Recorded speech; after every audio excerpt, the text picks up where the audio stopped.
Radio Infinita, idioma universal, con el auspicio de BCI Corporate and Investment Banking, presentan Mirada Financiera. La periodista Andrea Rivera analiza los principales hechos que mueven a los mercados financieros de Chile y el mundo.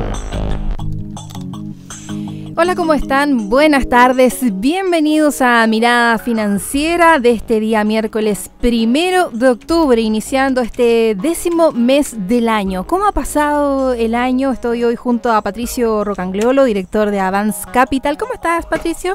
Hola, ¿qué tal? ¿Cómo estás, Andrea? Se nos ha pasado volando este año, ¿ah?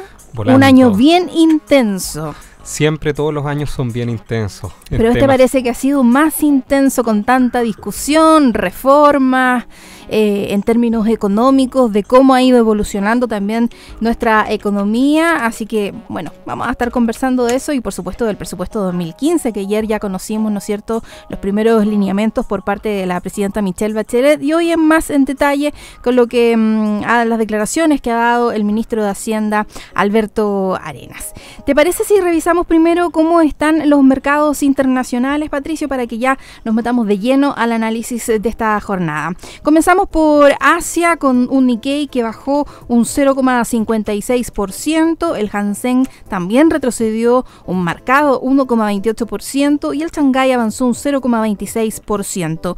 En Europa todas las bolsas cerraron en rojo, atento a lo que va a ser la reunión de política monetaria del Banco Central Europeo que se va a efectuar este jueves. El FTSE 100 retrocedió un 0,98%, el CAC 40 también retrocedió un 1,15%. El DAX tuvo un desempeño negativo de un 0,97%, lo mismo ocurrió con el IBEX 35 que bajó un 0,67%.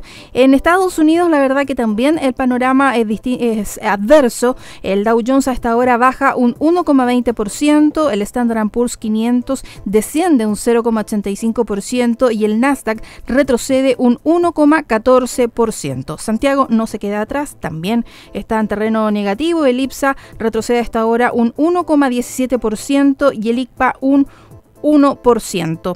¿Qué es lo que pasó con el cobre durante esta jornada? En la Bolsa de Metales de Londres cerró con un alza de un 0,28% y se cotizó en $3.06. El dólar cerró estable esta jornada, abrió con una caída de $1.26 tras conocerse el presupuesto 2015, pero cerró en puntas de $597.70 comprador y $598 vendedor, teniendo un retroceso de 50 centavos.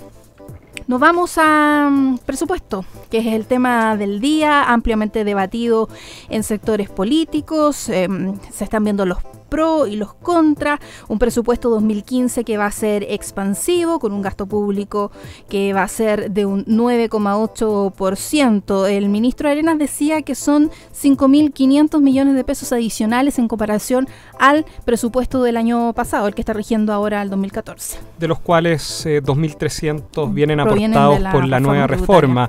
A ver, en general el número de 9,8 para los economistas parece un poco alto. Hay algo de consenso en eso, especialmente porque esto llevaría el déficit efectivo para el próximo año en torno al 2%. El ministro ha señalado 1,9%.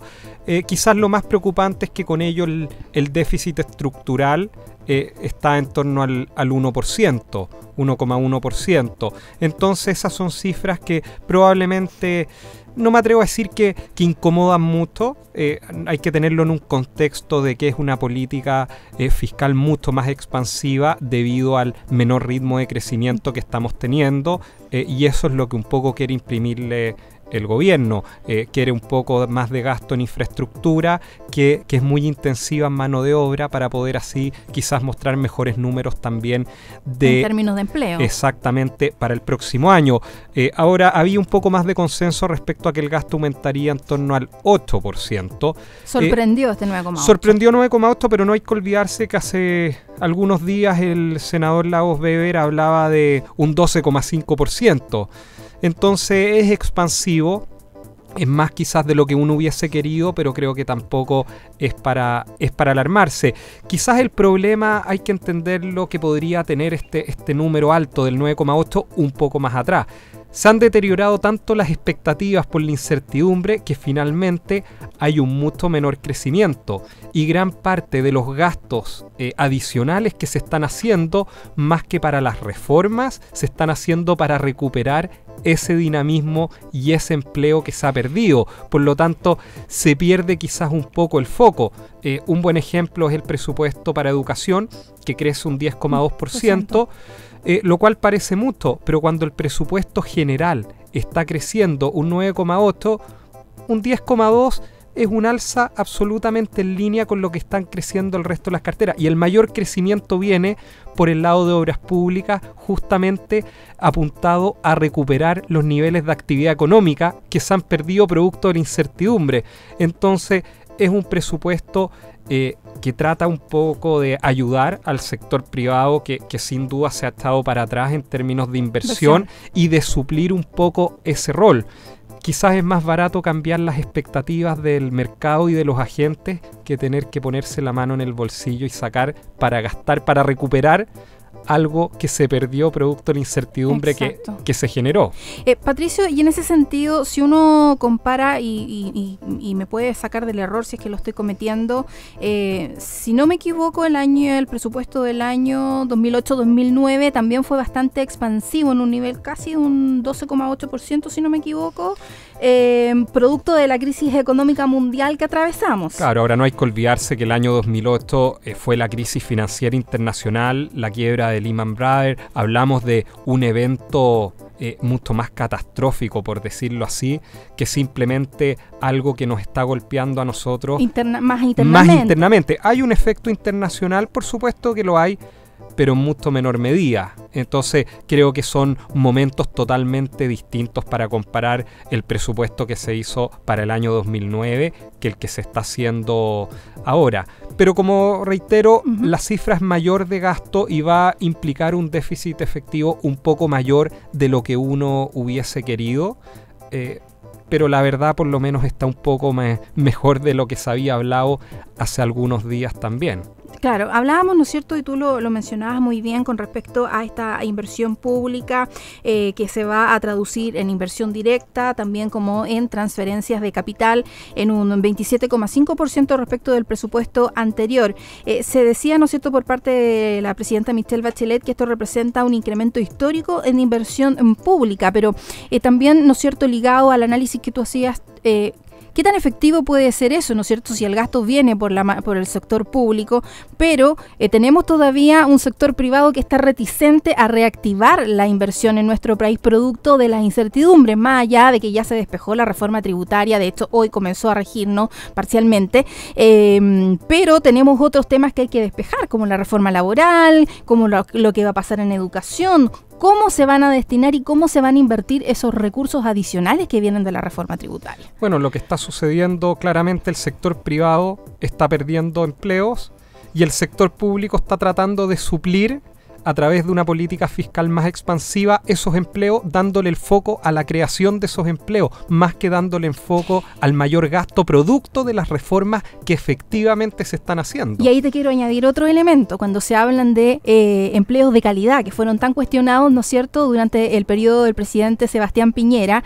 que la oposición en ese minuto, hoy nueva mayoría, criticaba tanto de que no eran empleos de calidad. Claro, ahora se está apuntando a invertir para poder, ¿no es cierto?, tener nuevas plazas laborales, pero uno se pregunta, bueno, ¿y los empleos de calidad dónde están? Que claramente se quieren mostrar mejores números en términos de crecimiento y en términos de empleo. Por eso se hace hincapié en los 139.000 empleos que se crearían.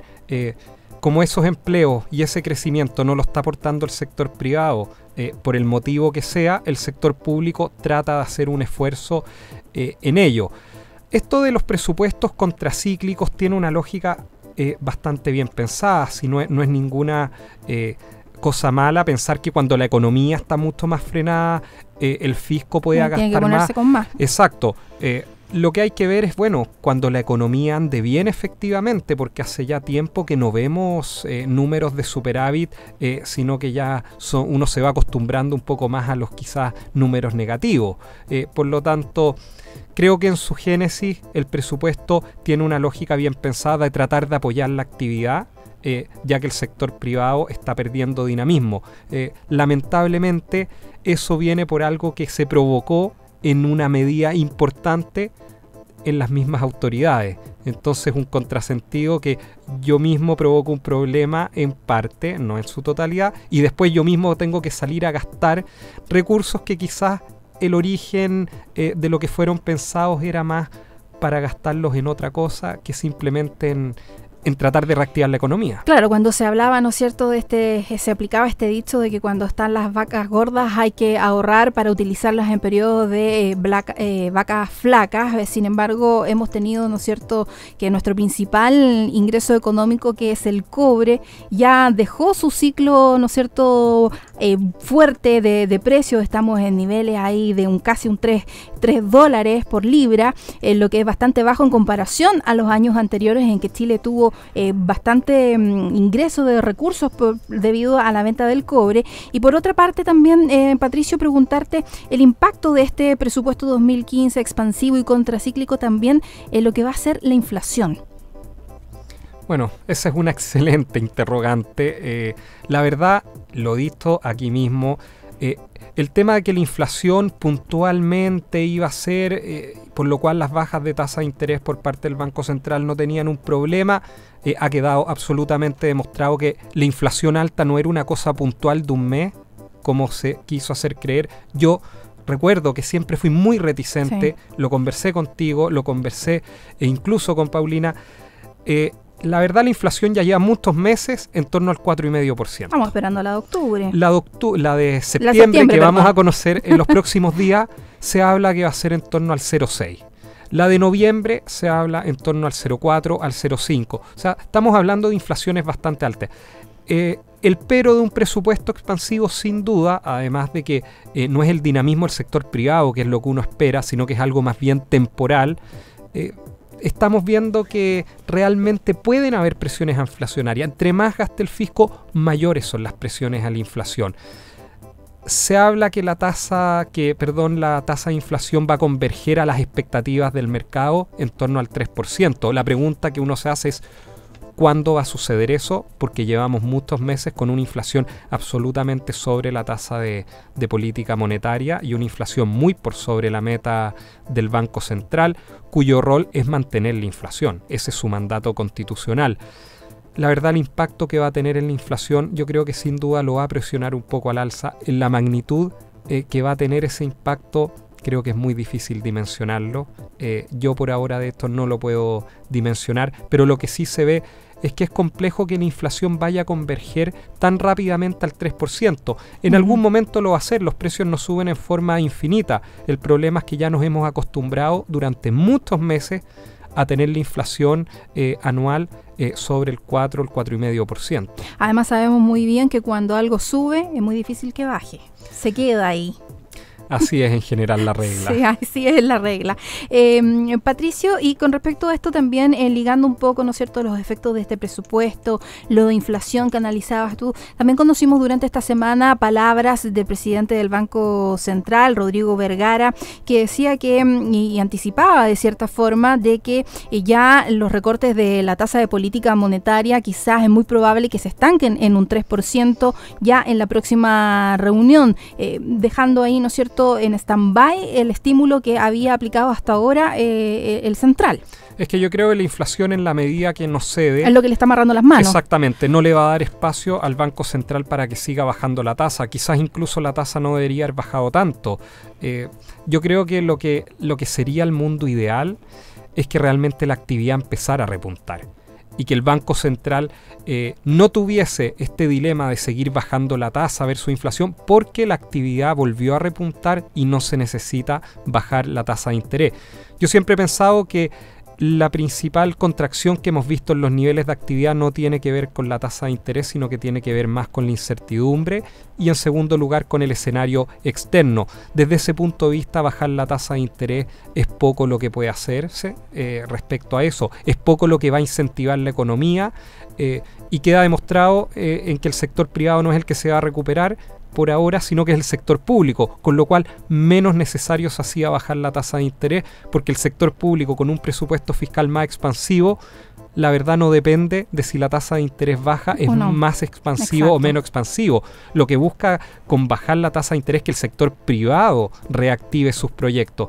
Como eso no está sucediendo y el sector público tiene que suplir un poco eso, creo que menos impacto todavía tiene seguir bajando la tasa y con la principal preocupación de que el tema de la inflación no se dé terreno. Bajo ese argumento, entonces, ¿tú crees que está todavía en entredicho este crecimiento de un 3,6 del cual hablaba hoy día el ministro Arenas? Hay algunos que dicen que están un poco más optimistas y dicen que de aquí en los últimos meses del año la actividad va a comenzar a remontar, va a haber que ver qué es lo que pasa con el IMASEC, que vamos a conocer del mes de agosto el próximo 6 de octubre también. La verdad, el presupuesto que se hizo para este año consideraba un producto del 4,9% y eso ya en su momento era particularmente optimista, así que creo que el 3,6 podemos discutir si es un poco optimista, pero está dentro de la realidad de lo que uno puede esperar. El ideal sería que, partiendo de una base un poco más baja por los niveles de actividad menores que hemos visto este año, sí podamos alcanzar un nivel de producto ad hoc a lo que está en el presupuesto. Exacto. Vamos a hacer una pausa, Patricio. Vamos a saludar, por supuesto, a nuestro auspiciador, porque en sus decisiones financieras, BCI Corporate and Investment Banking está junto a usted con un modelo de atención integral único que aporta valor y una ejecución distintiva. Sentémonos a conversar. Una pausa y ya regresamos con más Mirada Financiera.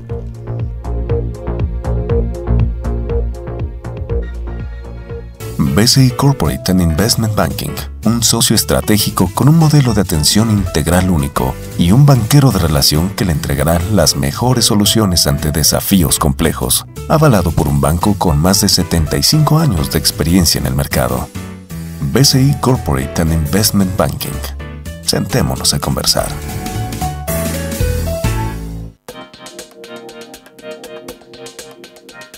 Sí, pero el 3,6 es un poco... Bueno, ahí estábamos discutiendo con respecto al tema de este 3,6% de crecimiento del PIB proyectado por el ministro de Hacienda, Alberto Arenas. Un tema que no tocamos, Patricio, es el tipo de cambio, que ha estado bastante fuerte ahí, también concentrando la atención y porque nos pega de lleno también en lo que hablábamos antes, por la inflación, los precios.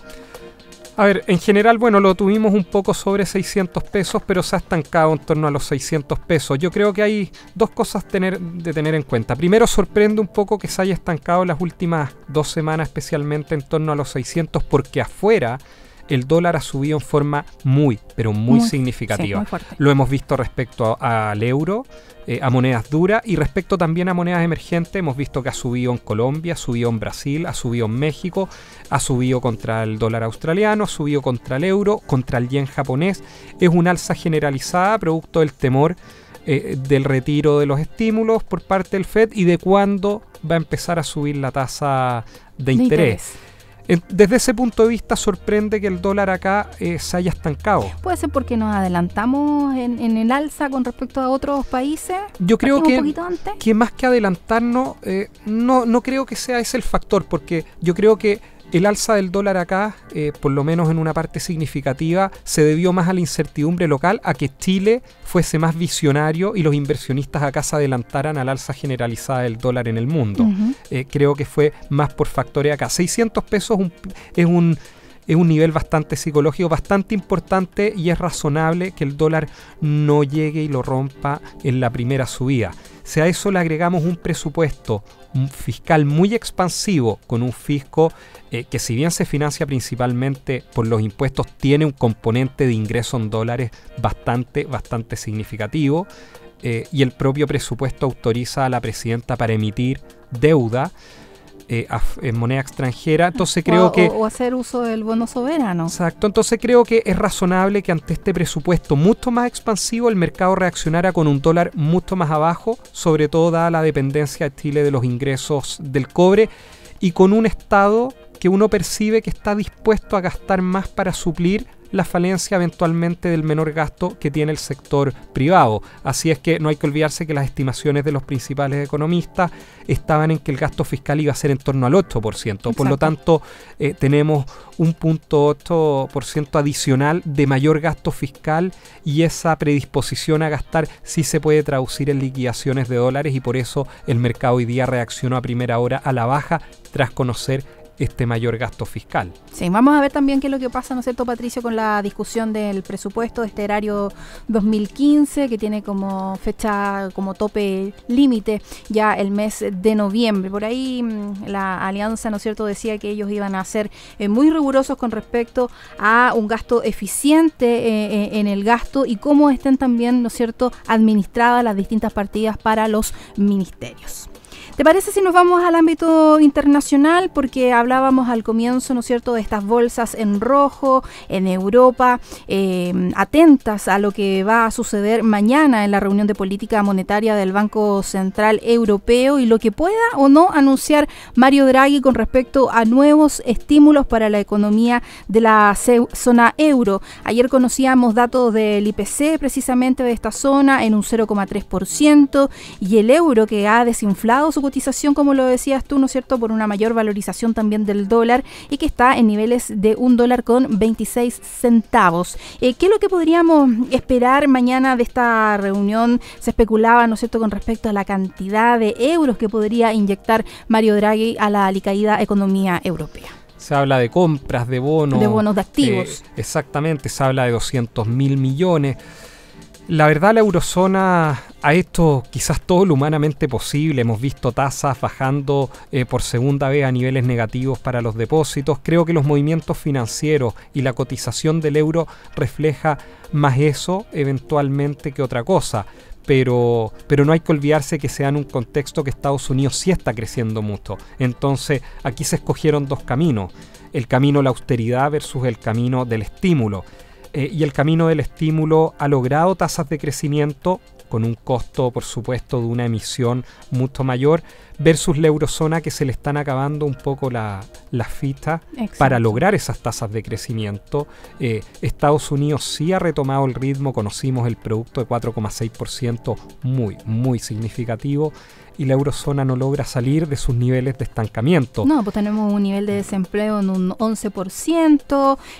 Hoy día conocíamos también cifras de la actividad manufacturera de la zona euro, que registró en septiembre el nivel más bajo desde julio. Se situó en un 50,3% en septiembre versus ¿no es cierto?, lo que esperaba el mercado, que hablaba de un 50,7%.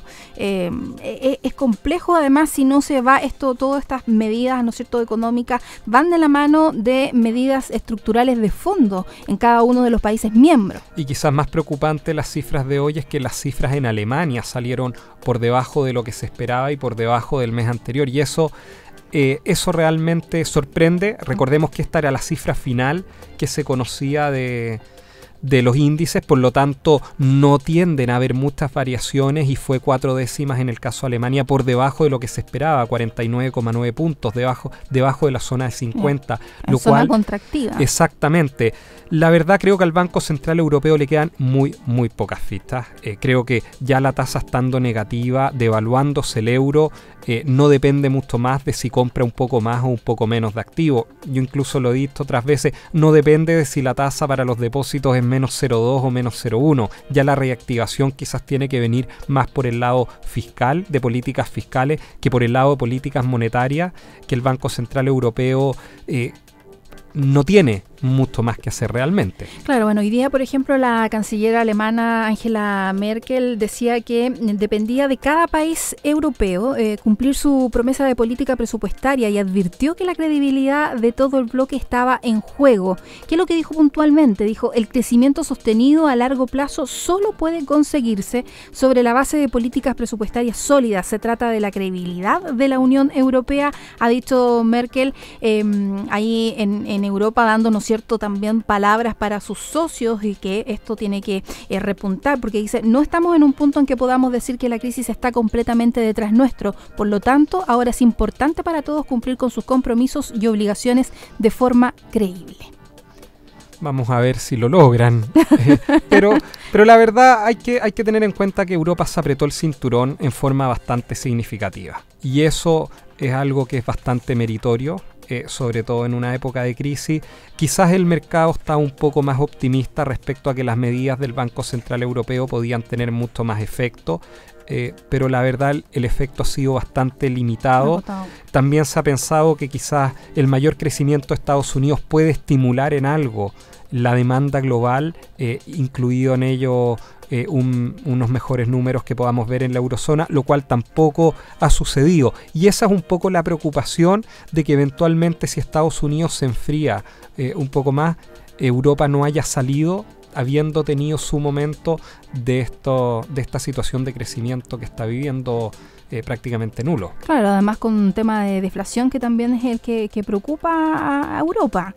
Y que ha sido el principal motivo para llevar a bajar las tasas en forma significativa, para evitar esa deflación, ese riesgo, incentivar el gasto para tratar de incrementar una recuperación más significativa del producto. Claro, pero difícil con una confianza, ¿no es cierto?, de los consumidores y también a nivel empresarial que está en mínimos históricos, la verdad. Y con las actuales tasas de desempleo. Exacto, con este 11%, un poquito más ahí liderando con países como por ejemplo con Europa, que todavía están en niveles de un 22%, altísimo, ¿cierto? Si lo comparamos con nuestro desempleo, que acá también subió, pero un 6,7 versus un 22, 24%, la verdad es que es bastante. Hablábamos también, ¿no es cierto?, de lo que está pasando y también cómo nos pega la economía china. Hoy conocimos también cifras del sector manufacturero de ese país, que creció levemente por sobre lo previsto en agosto. El índice oficial de gerentes de compras PMI refleja un crecimiento del sector manufacturero del país que se ubicó en un 51,1% en agosto. Esto indica una expansión modesta de la actividad y levemente por encima de los pronósticos. Recordemos que ayer China recortó las tasas de hipotecas por primera vez desde la crisis financiera mundial del año 2008, precisamente para impulsar su debilitada económica y el sector vivienda, que es uno de los motores de la economía de China. Quizás la mayor debilidad que estamos viendo de la economía china ha sido en parte compensada por el mayor dinamismo que está teniendo Estados Unidos. Lo que esperamos ver es si este dinamismo de Estados Unidos producto de estos estímulos monetarios o si es algo que va a quedarse un poco más en el tiempo. Creo el menor crecimiento de China, quizás la gente ve que son números bastante marginales, pero el tamaño es tan grande que sí es algo significativo, y ese menor crecimiento de China es lo que explica ver el precio del cobre actualmente en 3, ver actualmente las monedas emergentes de la región devaluadas, especialmente este último mes. Por lo tanto, son números relevantes, si bien las magnitudes parecen muy pequeñas. Sí, bueno, vamos a ver qué es lo que pasa ahí con la economía china. Aquí, por supuesto, día a día lo estamos analizando en Mirada Financiera. Patricio, quiero agradecerte que me hayas acompañado durante esta jornada, hayamos analizado, ¿no es cierto?, los principales lineamientos del presupuesto 2015 para Chile y, por supuesto, lo que está pasando a nivel internacional. Gracias a ti por invitarme. Que estés muy bien. Patricio Rocagliolo, director de Avance Capital, hoy en Mirada Financiera. La invitación es para que continúe en la sintonía de Radio Infinita. Acompáñese, por supuesto, de la buena música y también de información. Nosotros nos encontramos mañana a partir de las 14 horas. Buenas tardes.